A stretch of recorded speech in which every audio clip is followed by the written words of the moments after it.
So let's go ahead and get started. Give John an opportunity to flip the button there. Ready to go. We'll start with as the president of the Board of Trustees of the Normal Public Library, determined that it's prudent to meet virtually due to COVID-19. So that's why we are on Zoom today. Looking at the agenda that we have, does anyone have anything for the agenda in terms of corrections or additions that we need to do? We have to do a roll call. Oh, I'm sorry. I jumped right ahead. Okay. Katie, would you be so kind? It's only because I'm looking right at the minutes, so otherwise, no way. All right, Jess Ray. Present. Terry Lindbergh. We got to have a verbal. Jim. Here. That's amazing. Jim Rogel. Here. J.D. Davis, present. Caitlin Trunnell. Here. Aaron Ripley Guitaric. Here. Pam Lewis. Here. Nice job. Okay, thank you so much. So review of the agenda. Is there any corrections or additions? Hearing none, we'll move on. Approval of the minutes. Would someone like to move to approve the last meeting minutes? Move to approve. Thank you, Pam. Jim, was that a hand?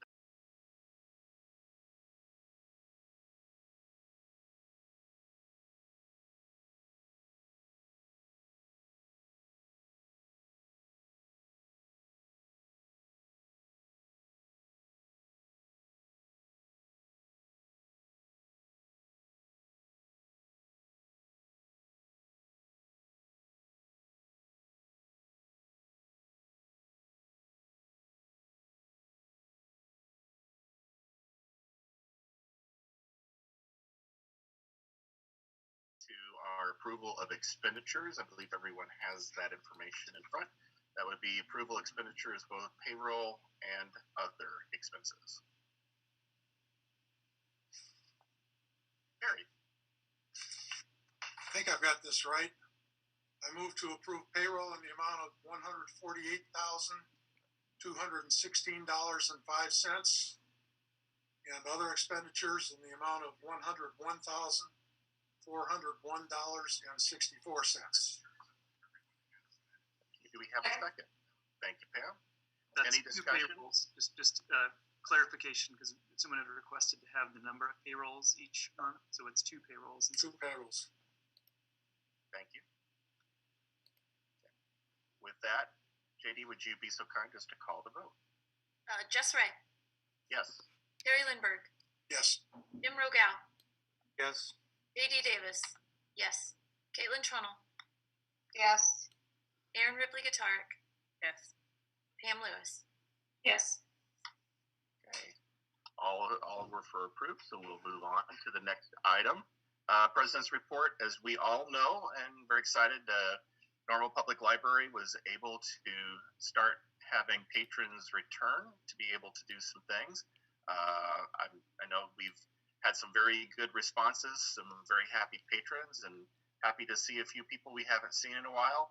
Brian, I just want to say thank you to the staff and to everyone for all the hard work. I know this is a very stressful time and very stressful to be able to do something like this, but I'm sure many in the community appreciate it. Thank you. We appreciate the board's support throughout. Staff done a great job, so I appreciate all they've done. We'll go ahead and move now into public comment. At this point in time, we do not have anyone for public comment unless, John, anything came in at the last minute, which I don't think it did. So we'll move on now to the library director's report. Brian, what would you like to enlighten us with today?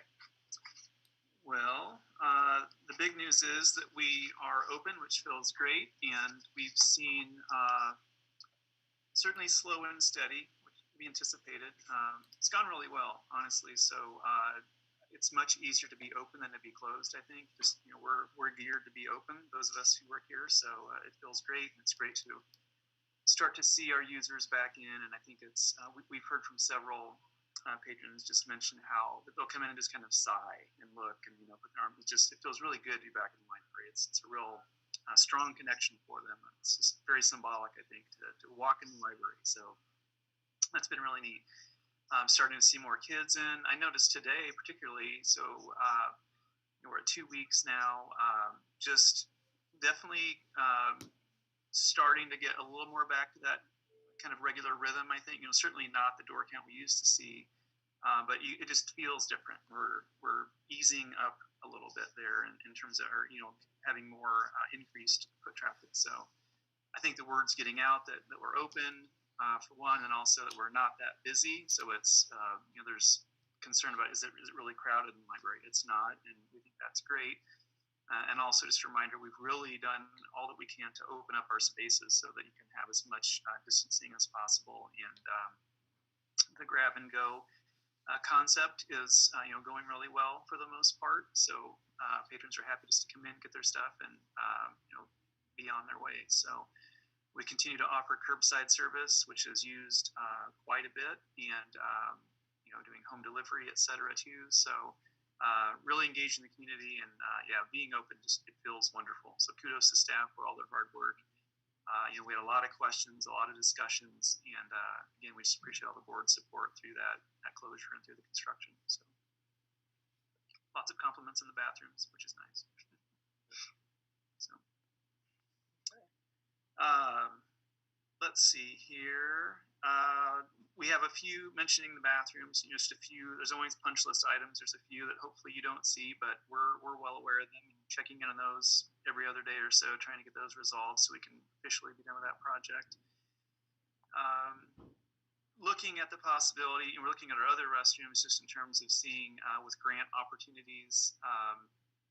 We've learned that we made some really good choices in terms of keeping these restrooms clean and healthy, and they're just really easier to clean than our others. So we're looking at the possibility, kind of what's next. Can we improve some of our other restrooms? Our 1992 restrooms now are almost 30 years old. We started this current project fall of 2018, so 2 years ago. So we didn't plan on the pandemic, obviously, but say it's a 2-year process from the time that we apply for a grant till we get through everything, design and wrap it up.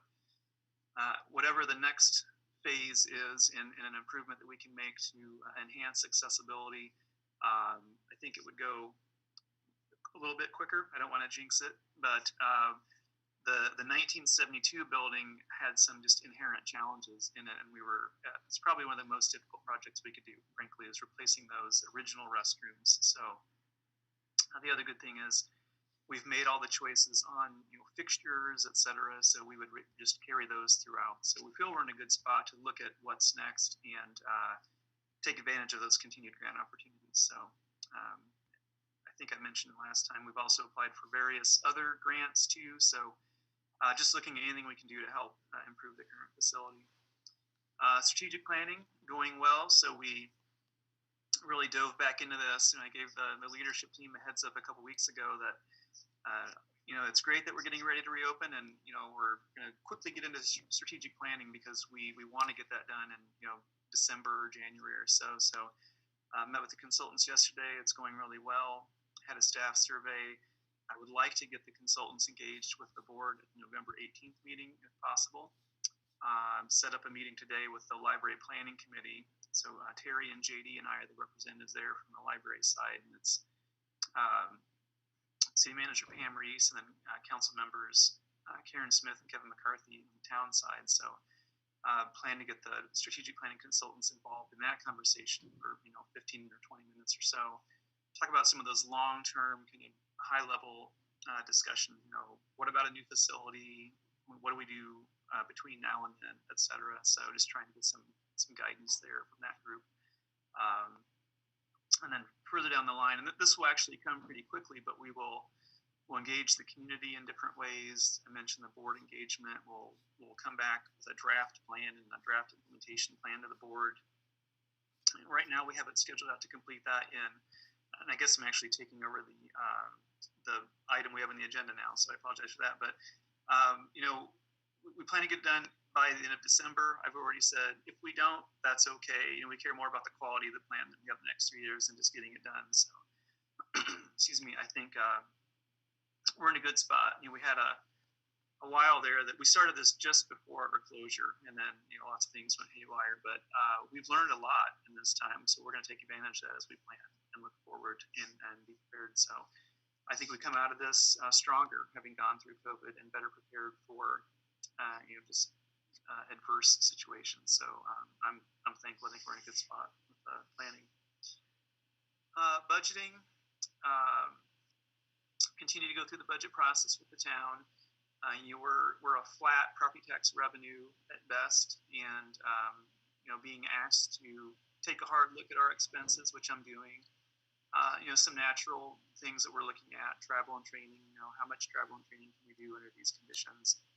I'd like to bring in. I don't want to, I don't want our learning culture to, take too much of a hit, I guess. So we're looking at how do we get some in-person training in the library if parameters allow for that, or some Zoom training, etc. But we want to keep training, but likely that number comes down quite a bit.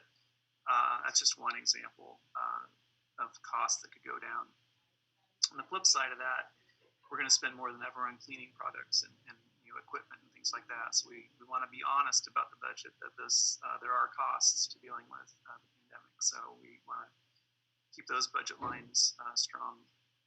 All in all, going as expected. I don't have a final date on that January work session or time. I've put that out early in the past, and then it changes. So I'm going to wait until it's final, and then I'll share it. But it should be that mid-January time. Likely a Thursday is what we've seen the last few years. So I'll keep you up to date there. Ongoing used book sale. I saw at least one trustee in the building today at our book sale. And that's going really well. There was certainly a desire in the community to first, I think, give us books that everyone had found during cleaning out their houses, and which we're happy to take. And we're starting to move those now up to the cafe space where patrons can get their hands on them, and we've had really good success with the used book sale. That's another one of those things that there's a lot of joy in seeing the book sale there, and it's can't do the big book sale, but we've really enhanced the ongoing sale, so that's gone really well. It starts to get some money for the foundation, which is great. We are still accepting donations happily and processing those, so always open to accepting those donations. We see that accepting of donations is a really good, valuable service to the community. People giving their books to us, and it's not uncommon for those books to recirculate. They'll get bought. We sell them. They come back through the stream. So really what we're hoping to do is just keep everyone reading, and there's a lot of great value in having your own collection at home. So we're happy to see that being so successful. Per capita grant, we will talk about this a little bit later on the agenda. There were a lot of questions, and I have to admit that the official word isn't out yet, but we have a pretty strong sense of what's coming, and that is to review the most recent edition of the 2020 standards. And this really ties in nicely with our strategic planning. The standards are very, very helpful. I think we're fortunate to have those from the state. But there's so many aspirations in there, and I think that we can pick out some priorities and look at what we're doing well, look at what we can improve upon, and work some of that into our strategic plan. So I think that conversation that we have in November, which is November 18th, not too far away, I think we can kind of have that conversation at the same time to a certain extent will satisfy the requirement. But I would really encourage you to look at the standards as just food for thought as we plan.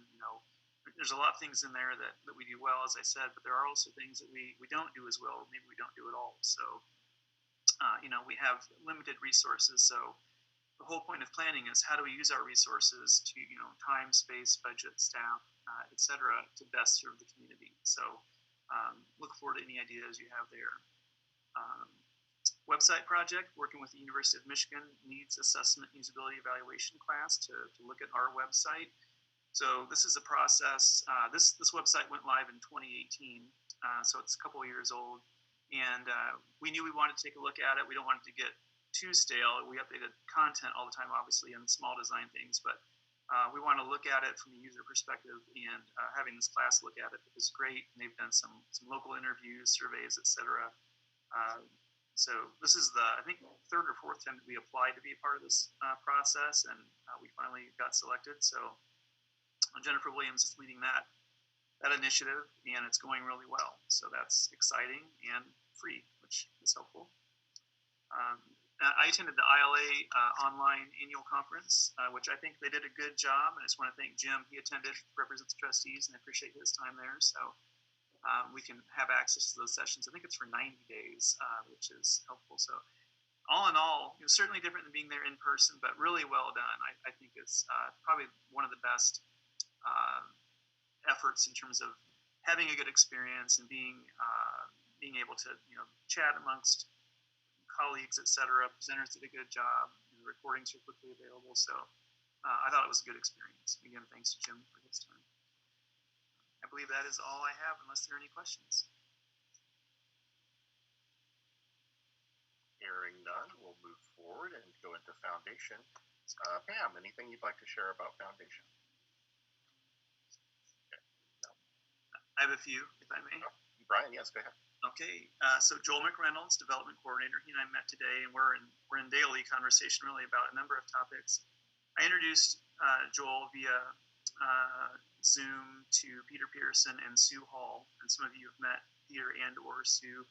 So just a reminder, Peter is actually, you probably all met Peter. He was the consultant who worked with this group and the Foundation Board back on March 10th. And just really a tremendous resource in terms of foundation development, et cetera. So that was great to make that connection. Peter and Sue know the library well, and that's been helpful for Joel. They really stressed the annual campaign as something that we should pick up. We didn't do it last year. We had a question of if it was the right place to put our resources, and really encourage that. So we are going to do an annual campaign this year. The foundation has a meeting coming up second week of November, and there will be they're going to sign letters, personalized letters, etc., and really do a lot more follow-up than in the past. I think that will lead to some success. We anticipate having seeing some new donors, definitely increased communication with the donors. So we're excited about that. Joel and I talked about what do we do about Giving Tuesday. This year it's kind of a unique time. One of the goals for the foundation is to really offer the monthly giving option, and that's so helpful to the foundation. It's very accessible to everyone in the community. Really, you can set whatever you want to give and just let it go automatically. So that's nice. So Giving Tuesday might be kind of informative. We don't really have a project in mind per se at the moment, but just kind of get the word out about the foundation, promote awareness of the foundation. We've talked about the idea of a Founders Day type celebration. We're not sure. We're just kind of letting that brew, I think. But it's kind of neat because it's unique to us. So that would be something to consider as we move forward. But I just want to say Joel's doing a great job. And there's a lot of communication between him and I and some other staff too, just trying to get him that baseline knowledge. And he's doing a great job. So it feels really good. I think we made a great choice in creating that position and hiring Joel. And I don't know if any of you had a chance to speak to him yet, but I would encourage you to do that. I sent his contact info to you, and yeah, he's doing a good job. So if we do something with the founders, does that mean we also have to go to Jimmy John's, since that was one of the earlier spots of the library? Maybe. We'll see. Yeah. So that's it. Foundation, they have good momentum and heading in the right direction. So very exciting. Excellent. On to new business. So our first item is an action item tonight. It's the 2021 close dates action. It's that time of the year to review the calendar. And does anyone have any? Well, first of all, would someone like to move that we approve the close date calendar? Thank you, Jim. Jim so moves. Do we have a second? I'll second. Thank you, Caitlin. Now discussion. Brian has a hand up there.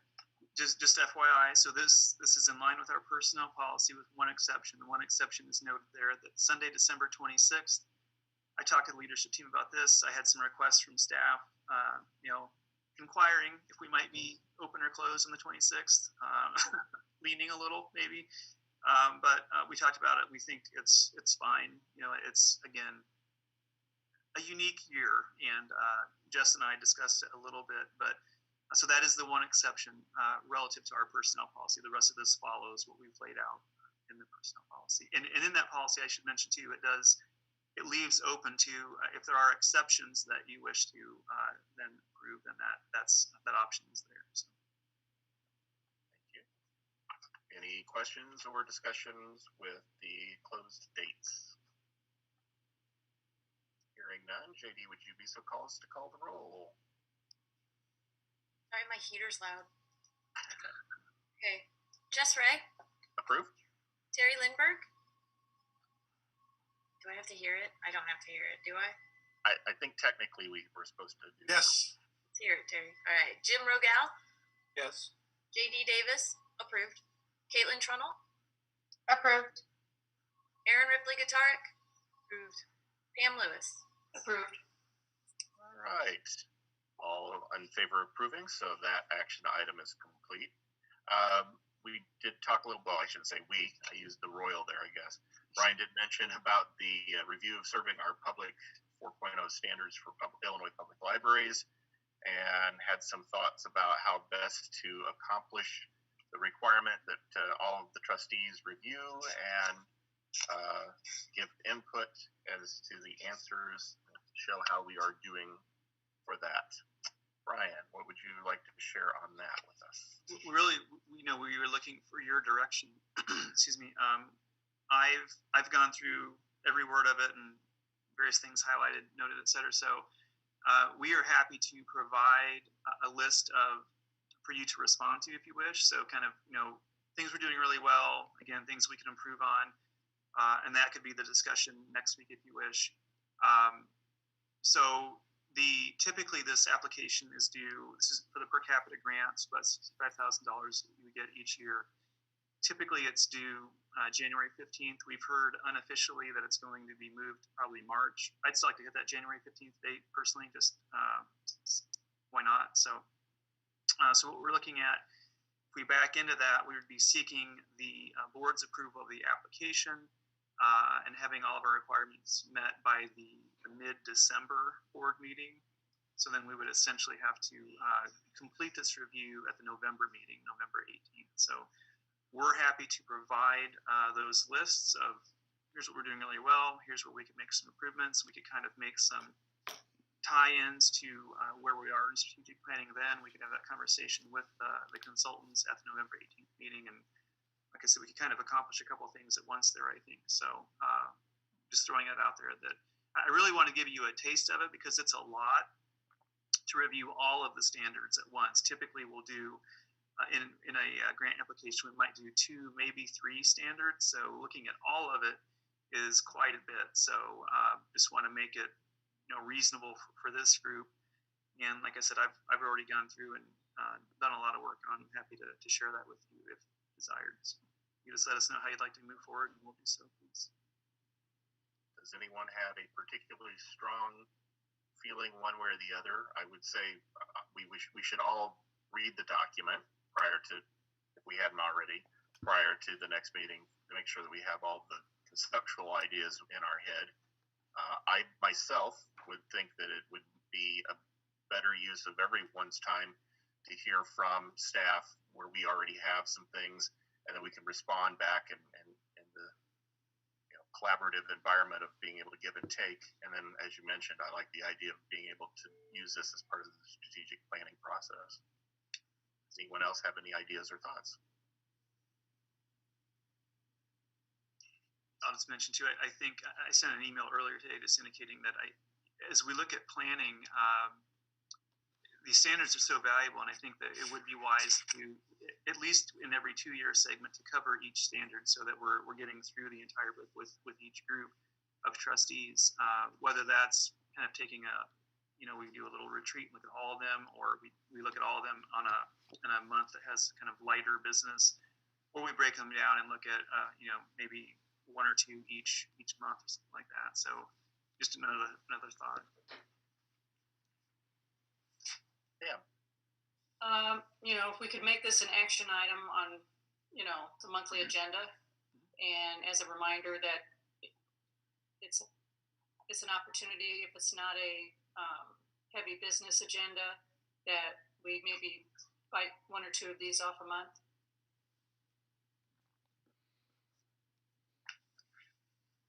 So would that be... I like the idea of having it be a regular expectation of every month, and then we're not just like, oh, it's been 6 months, whoops. Every month seems bite-sized and nice. You can always table it if we need to. So would that be an action item or a discussion item? Discussion item. Okay. and I'll share too, one thing that we've talked about in our planning process is trying to keep that, we talk about the plan and I think about it a lot, and I know some of the leaders do too, but trying to, as an organization, trying to keep that strategic plan very visible and just discuss it more and think about it more each day. So I think kind of, again, the strategic plan and the standards, maybe that's the same discussion, each month, just looking at some of those guiding principles of, to bring them together in terms of what do we do, how do we do it, priorities, etc. That could be a healthy conversation. Any other additional thoughts? I think going forward, like the idea, got something to hang on our hats on to now. So unless I hear anything else, we'll move on to our next item. I just have one question. Yes, go ahead. Request if any trustees have strong feelings about anything in the standards, please send me an email or call me, or we can meet if you'd like. Just that way we can be certain that it's worked in the document that we provide to all of you to consider. Thank you. Thank you. Okay, our next item, we kind of covered a little bit already, but a little further discussion. Sorry, Terry had something to say. Oh, I'm sorry, Terry. I was looking down. Yes. I got through the front end of this stuff, and I got to one of the last checklist items, and on one of the checklists, it talked about succession planning. And have we had a discussion about that? For the board or the staff, or both? I think it was primarily for the staff. Mm-hmm. Was my take on it. Yeah.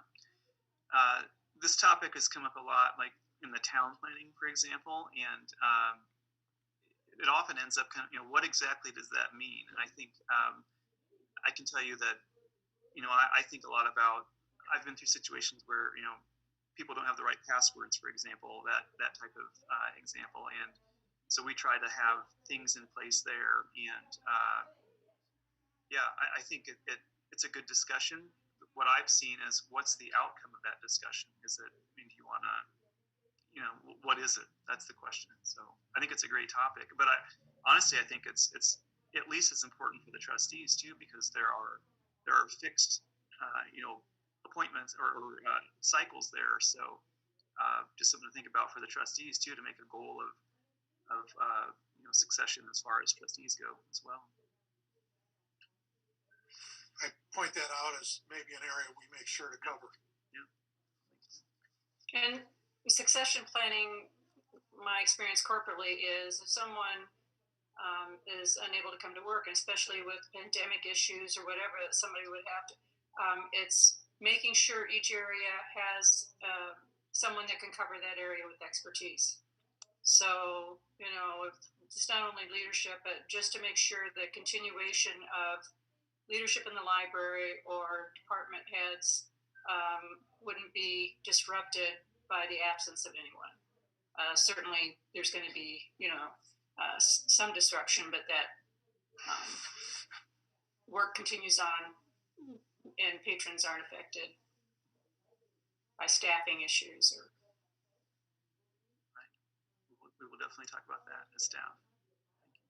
One of the things that, of course, I have a background where there's the hierarchical experience where there's who's above who in terms of rank and things like that.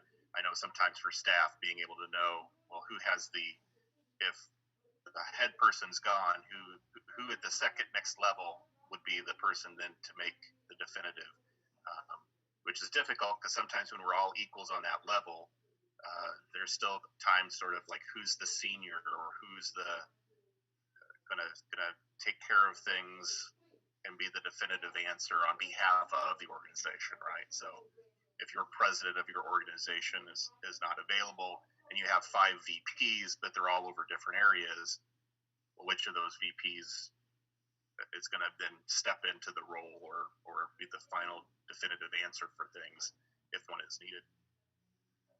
And I was going to bring up with, go ahead. Sorry, that was a cough. With suggested items for next agenda, or maybe it's for strategic planning or whatever, I'm concerned about technology security and obviously duplicating expertise in that area. And, you know, how are we? We're all aware of what happened at Heartland and many other institutions with. What happened at Heartland? Sorry. Very sorry. I just heard, or as they say, just saying. Every day. But anyway, I'd like to know what we've got in place for, you know, we may already have, you know, I'm sure we have security, you know, but do we need to step up what we're doing or do an evaluation of how secure our systems are and make sure that multiple people are able to access and operate the systems in case someone leaves? Yeah. Just a little bit there. So we have a lot of security training through the town. And most of that's, you know, the weakest link is just staff, you know, all of us who could inadvertently let someone in some way, so, or do something inadvertently. Also, we are working on projects that tie us together with the town to optimize security and the efficiency of retaining that security and maintaining that security. We hope there's 2 big projects we hope to accomplish before this calendar year is over that would help in that too. And it also gives us some backup in a number of ways too, and just redundancy in terms of staffing, access, security, etc. So, Ooh, redundancy, that's what I was trying to say. Yeah, definitely on our minds every day. But yeah, I agree. That's and part of that's just a great point too to make. And we've talked a lot about like our staff culture and kind of how we do what we do. It's one of the things that all the staff have a sense of it, but we don't really have it in writing. So we're trying to get some of these things that aren't written in writing, just to memorialize them so we can, you know, all look at them and agree on them and be reminded of them. So that's a great point, Pam, to get that in writing too. So.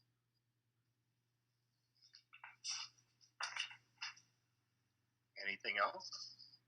We'll move into anything else that we need to talk about for the COVID-19 or in the reopening. We did talk about that earlier, but yeah, again, just kudos to staff, and you know, thank you to all of our patrons in our community for being patient with us. How close did we cut it? Well, we had 2 of the 4 restrooms fully stocked and clean when we opened the doors at noon, so pretty close. 2 out of 4, with people in the other 2 getting them ready. So. We really couldn't have opened any earlier, I don't think. We were here. I was here with the contractors at 6 that morning, just getting everything, you know, finished up and all that. So it went well, and it feels great to be open. Obviously, we continue to watch, you know, the various numbers, etc. Really hoping that everyone can continue to stay healthy and you know, do their part. And we want to stay open. Obviously, I guess the good news is if things do get worse, you know, curbside, we have that figured out pretty well. So we know so much more now than we did back in March, that we really hope that we can continue to operate offering no less than we offer right now. Just, you know, again, just asking everyone to do their part to make that happen. So. Gary. How would we know, or what indicators would we be watching to know if we had to make a change from our current situation? So we follow the DCEO retail guidelines, and then we're in you know, Region 2 is our state region. But I am in close contact, you know, with the town leaders, city manager. My go-to is the fire chief. Honestly, you know, I check in with him when we get these. If we hear something kind of brewing, and we had a couple questions that we went to the fire department for, and they were very helpful in preparing us to reopen. Identifying maximum capacities, for example, you know, given our furniture and counting staff and defining the public spaces, all that. So that allowed us to clearly define and post the maximum capacities for each floor, which is great. We had some questions about various other things, worked with the fire department. So they are a great resource for us. You know, we did ask the health department to look at our plan. They're very busy, obviously, with lots of other things, and they referred us to the DCO retail guidelines, which, we had been following or preparing as we were planning using those. So I would go to the fire department. Honestly, we have a good relationship with them, and they're very quick to work with us. So.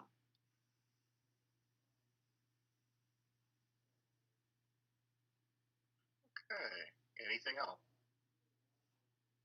I was just curious. I know you said that the number of people are obviously lower than they normally are. Can you give us a sense of like how many people have been going? Is when you say low, does that mean 100 people a day, 500 people a day, 10 people a day?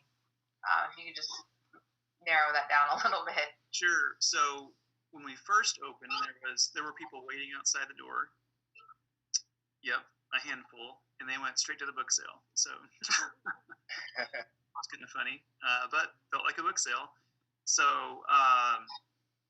that first day we opened at noon and closed at 8. And just a reminder, we are closing at 8 p.m. just to allow for additional time for cleaning, prepping, pulling, hold, shelving items, etc. I would guess, maybe that first day we may have had 100 people total would be my guess.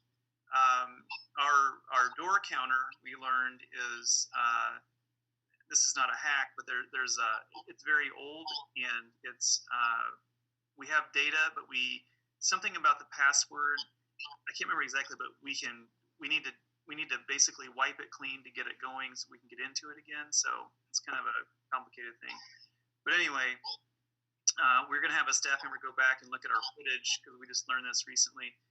Look at our video footage, and then we can count the patrons coming in. So we'll have those counts. But it was really slow that first week, and then even last week.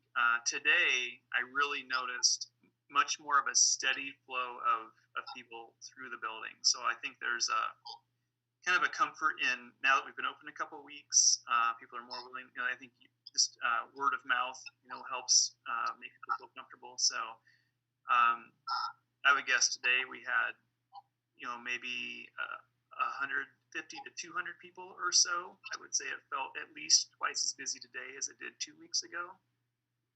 But what I really noticed is just the comfort of people coming in. It's everyone's used to wearing their masks, etc. I don't really sense a fear. The first day was kind of some uncertainty, I think, from staff and patrons both, but there's a comfort now, which is good. And I think that'll just lead to more and more people coming in. So, but again, slow and steady is good for everybody. I think we want to, grab and go.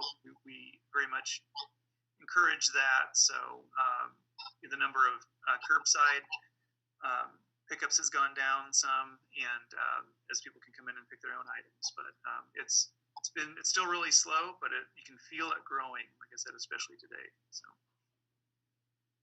Oh, thanks. That's a much better picture. Yeah. All right. Okay. Anything else about our reopening? Well, then we'll go ahead and move into talking a little bit more about strategic planning process. Anything that we need to cover that wasn't covered already? I don't think so. I just want to. I've asked the board to think about a couple things before. I just want to. Now it's really getting close. How do we, given the challenge of being in the pandemic, how do we best engage the community? That's a question that we don't have a definitive answer to at the moment.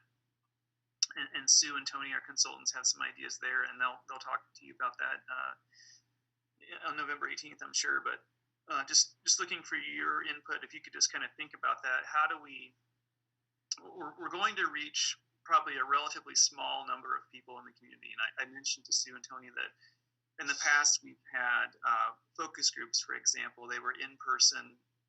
That's challenging at the moment right now. Just a reminder, when we did this process in 2016, we had a community stakeholders group. We had a community survey. We went out to grocery stores and tried to reach non-users, things like that. So, and trying to reach non-users is always a challenge. So it's a very different environment, and we're acknowledging that. We still want to make the most of it. So I just asked if you please think about, how do we reach non-users? How do we reach a really broad cross section of the community in a way that's safe and healthy for everyone and meaningful. It's just we've heard lots of ideas, but just I think if you're prepared to talk about that with Sue and Tony, that would be helpful. If you want to send me any ideas, I appreciate that. But again, I think it's going to be kind of a relatively low number of people, which is unfortunate. So how do we make sure that we're getting just a good, diverse cross section of the community that provides meaningful input as we move forward? When you say how do we reach, what are you talking about? So we would like Sue and Tony to talk to these local stakeholders and see what their ideas are for the library. What's working well? What do they see for the library of the future? Pam, were you at that meeting in the community stakeholder meeting? So we had the architects there talking about what do different library facilities do in different communities? What could it be, et cetera. No, I get that. I'm just with the pandemic, we're not going to probably do that kind of outreach anymore. So I didn't know if you were talking about reaching them through a survey, if a small group one-on-ones, or if you're talking about phone calls, or likely Zoom or phone calls, maybe both.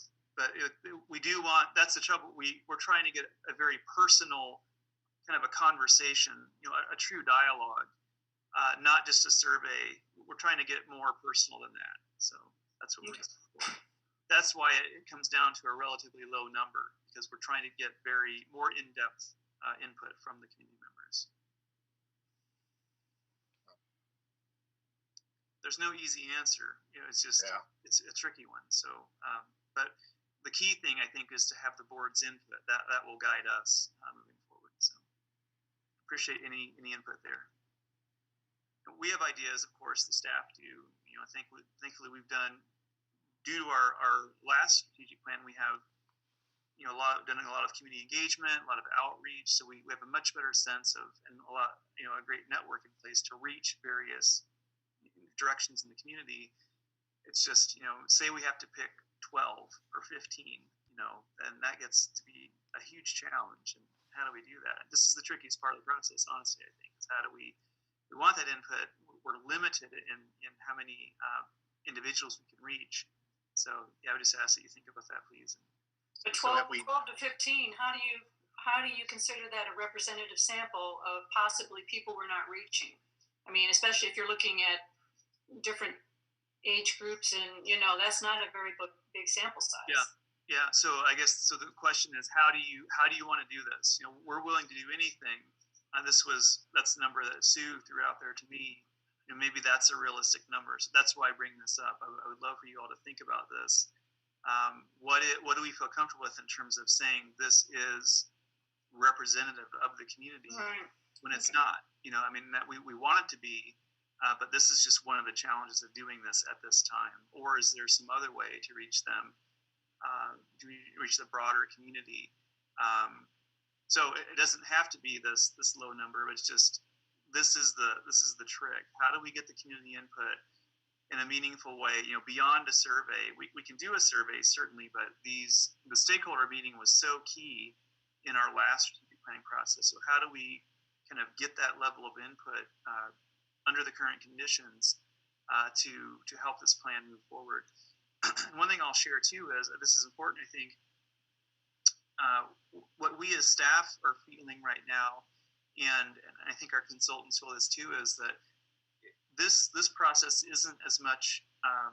We think that we're going in a good direction in a number of ways with the current plan. We don't think that any of that is wrong necessarily, but what we think that we're doing as much as anything is saying, how do we do this?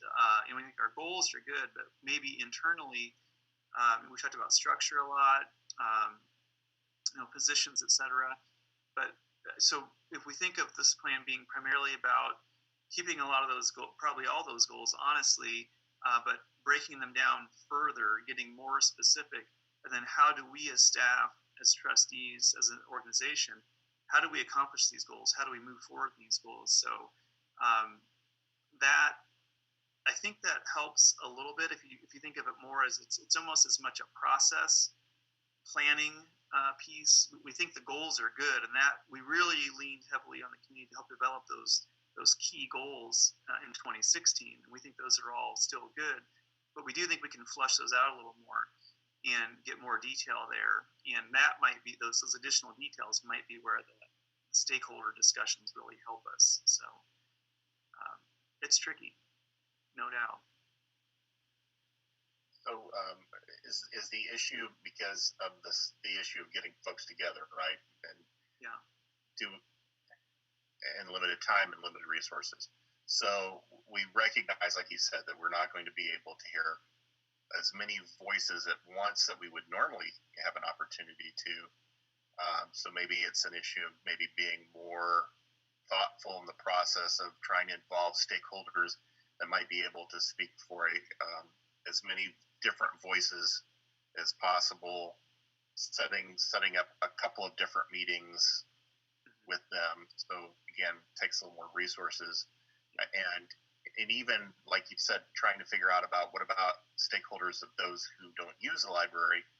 Well, maybe that's a different challenge, and they're maybe not as the same kind of stakeholder, but we want to hear that voice to find out why that they're not. Maybe that could be a little something we set off different as a stakeholder group and handle in a different way. And for that one, we could work maybe with various media outlets and things like that to try and reach those folks, and maybe some sort of incentive and do some sort of lottery to get folks into that particular group, right? If there's a lot, and say, okay, we can't hear 50 people who don't use the library today, and everybody's gonna be a little different, but we can hear 12, and there's an incentive that here's a gift card or something, right, to those who do, and we'll do a lottery so it's random as to who gets to be a voice for that point in time. I'm just trying to think outside of the box, different ways to engage. And then the other stakeholders, I'm thinking those are more, from my memory of the 2016, those were people who are often a representative of groups representing large swaths, other members of the community, like the neighborhood groups and the various social organizations, or a vet organization or something like that had a particular lens in which they were looking at the library. Maybe their accessibility was the concern for the group, and so they came at it and said, well, this is great, but here's our lens, and this is what we see is missing. That seems to still have value to us, right? Absolutely, and that's what I'm really asking is, as we move through this process, what feels meaningful to the plan that we want this to be a strong plan, and this is a key piece. This is community stakeholder input. So I mentioned this 12 to 15 idea, but thinking back to some planning that we did in 2008, we had a handful of different focus groups, and that turned out really well. But there might have been 10 to 12 people in each of those groups, and so we had kind of the local business group, for example, and then we had we had a senior group, for example, and maybe that's a better answer. And that's when I first talked about focus groups. That's what I was thinking, was more of this multiple group. So the broader question is, how do we engage the community and get input that is a part of this planning process? And we as staff are willing to do anything. I think Sue and Tony are as well. It's a little tricky, under the current circumstance. And part of the trouble too is if we rely on technology, we're excluding people, and that doesn't feel great, obviously. So can we find someone to represent those who aren't able to use technology for whatever reason, and that there's a lot of reasons there. So it's one of the, I just asked you to kind of, sleep on it and think that through. I'm happy to talk, at any time about it. But it is our greatest challenge in this process, because we can't do what we want to do. We have to do what we need to do in terms of making it happen and keeping everyone safe. So I think it is likely phone conversations or Zoom conversations. We could certainly extend that, I think have multiple groups. Maybe they might be, less time than this more in-depth conversation could be. We could do both, maybe. But that's really what I'm asking is what are you comfortable with in terms of getting feedback, input from the community, and giving opportunity for everyone to be represented in some way. How do we do that? That's the trick. I don't know that we did this last time, but things have changed. Being able to do surveys have changed, and maybe that's another avenue too, to try and get as many voices as possible. It's still exclusion to some areas in our community, but when we can continue to work on trying to identify folks who, for accessibility, can't use technology or don't have access to technology to allow them to do a survey, for example. But maybe that's another way to sort of get, because if the issue is we want to hear a lot of input from different voices, that might be an additional way right now, where we also recognize that lacks some of the give and take, some of these other opportunities happen. I think that's where the benefit came through is the survey, you're just kind of responding to the question was asked. The benefit of the in-person is, oh, but what about? Or, oh, I have the same issue, but from a different perspective.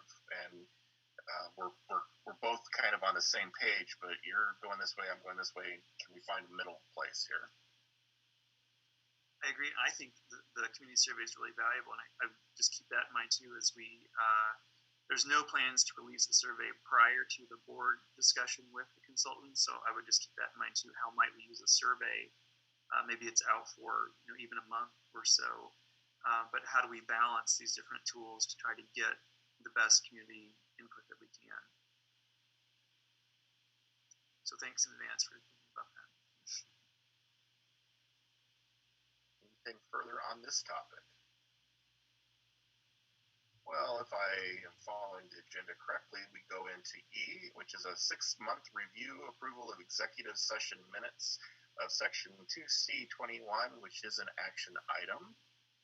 So with that in mind, I believe that this is our regular time of the year to do this. I'm looking at JD as the expert here. I see a head It's nod. a little unique. We had to push off what was it, April? Is that 6 months ago? March to April. Usually it's March, September. March turned to April. This year there was no March meeting. So we did this in May, so the May executive minute discussion happened during the past 6 months. So, but if we want to stay on track, then we do it now. If that makes sense. Yes. If we want to go with 6 month to 6 month, then we do it next month. But I'm all for staying on track. With that in mind, would someone like to move to keep us to stay on track by moving to address the 6-month review approval of executive session minutes, section 2C21? I move to approve. We do that. Terry, I saw a hand up. I wasn't sure if you were adjusting. Yes. Is this a second? Thank you. And Brian, I can't tell if you are just holding your hand there or if you have a question. Both. So JD will record this. This will not be This will not be streamed on Zoom. So John will cut the Zoom feed once you go to your executive session. JD will begin recording the executive session, and then I'll just need to be notified to let us know for John and I to come back into the meeting once you come out of your executive session, but before you've done any action related to the executive session items. Okay. So this is actually moving us into executive session, is what the action item is, correct? Is that what should be phrased? Yes, that's what I wrote. Yes. Okay. So with that, and then from a process, when we're done, Brian, we will give you a text. Perfect. Thank you. To let you know. Thank you. And then, all right. And JD, you have everything you need for this? I got it. All right. So I think it's a roll call to go into executive session. Don't we do it when we're in executive session to make sure we're there? Oh, you're right. So at this point, we get to say goodbye to everybody who basically is called John and Brian. Maybe. Bye. And the live feed that's going on right now. So Okay.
welcome back, Mr. Chase. Thank you.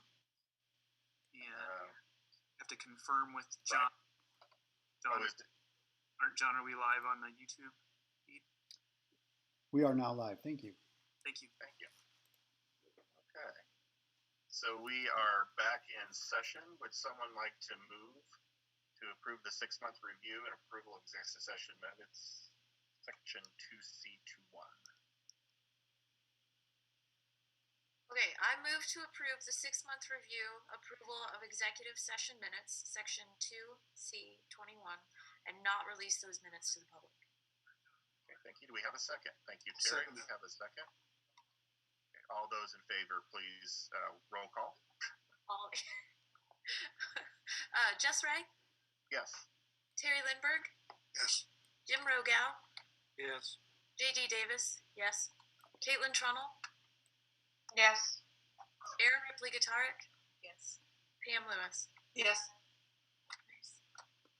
Thank you, JD. And as someone whose job technically makes them a bureaucrat, I appreciate all the bureaucratic wisdom that you just was able to do for us. You are so welcome. That was a whole lot of work for a whole lot of nothing. That was 4 minutes of excitement. Yes. With that, do we have any unfinished business that we need to bring to the table? Hearing none, do we have any? We did have some suggested items earlier for the next agenda, which I believe Brian was kind enough to capture for us, and we'll be adding to the agenda. Thank you, Brian. Appreciate that. Anything else that we need to add or remove or reduce? Okay. Just a reminder, the next meeting comes quickly. We're starting that the holiday cycle, so the 18th will be here before you know it. So. It will. It feels like it's already here. Yeah. This year's not moving that fast. Come on. It's amazing how it can move fast and slow and fast all at the same time. True. So, well, if nothing else, and for the good of the order, then we are adjourned. Thank you all so very, very much for all that you do. And stay safe and healthy, folks. You too. Everyone.